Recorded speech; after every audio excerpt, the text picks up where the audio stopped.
2 children, and I've worked really hard to provide benefits to them for living in my house with my bride and me.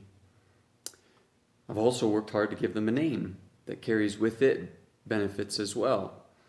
But the interesting thing is that many of these benefits they will not know fully until they've grown up a little bit. Some of them they understand now, but some of them they won't understand or even fully receive until later on in life.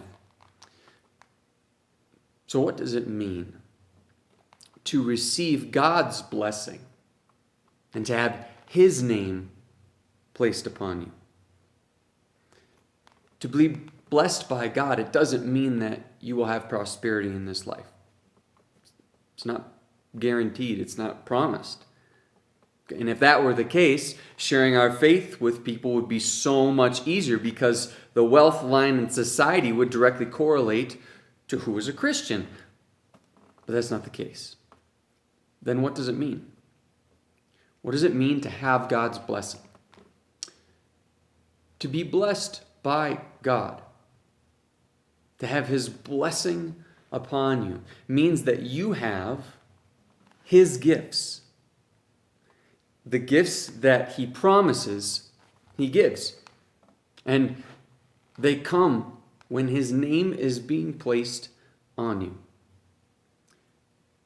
And many times, because of what these gifts are by nature, they also usher in this peace.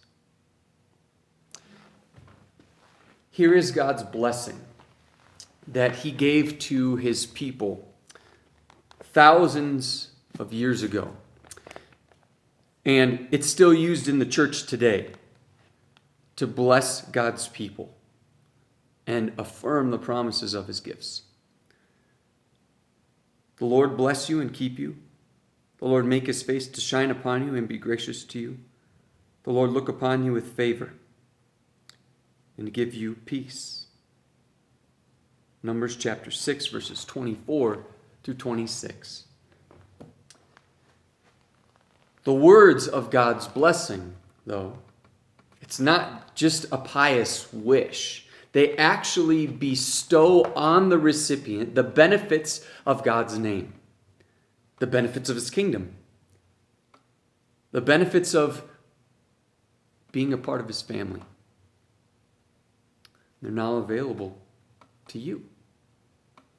And they don't hold any prejudice to whom this blessing can go. God's blessing, it doesn't go to certain people with certain skin color. God's blessing doesn't only go to a certain tax bracket. God desires all people to be saved. 1 Timothy chapter 2, verse 4. And there's no qualifications. I guess I will amend that to add one qualification. That you trust God's promises. Namely, what God has promised in His Son, Jesus Christ. If you confess with your mouth that Jesus is Lord and believe in your heart that God raised Him from the dead, you will be saved. Romans chapter 10, verse 9. You will be saved and have the blessings, the gifts of His kingdom. Right now, our world, our country, are hurting in many ways. And God's blessing doesn't promise to remove that necessarily, but rather promises to usher you into His gifts. And some of those gifts you will receive now. Some of them, not yet.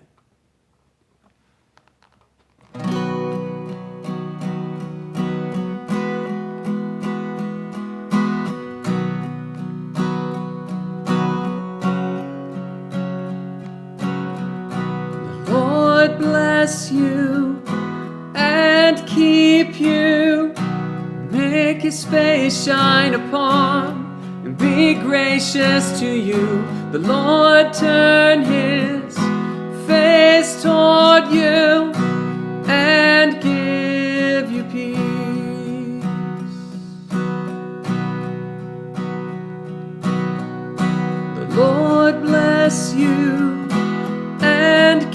keep you, make his face shine upon, and be gracious to you. The Lord turn his face toward you and give you peace.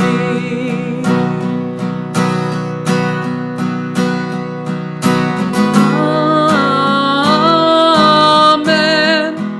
Amen. Amen. Amen.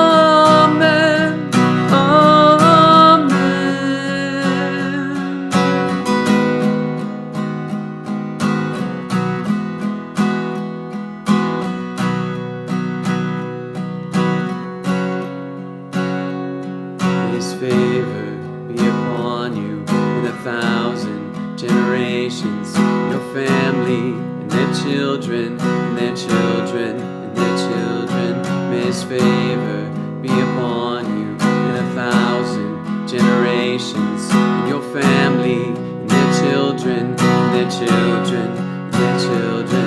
May his favor be upon you in 1,000 generations, and your family and their children and their children and their children. May his presence go before you and behind you and beside you, all around you and within you. He is with you, he is with you in the morning, in the evening, and you're coming, and you're going, and you're weeping and rejoicing.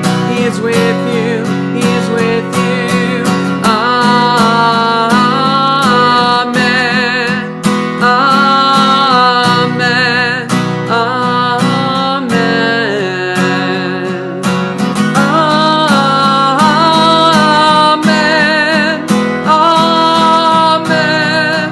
Amen.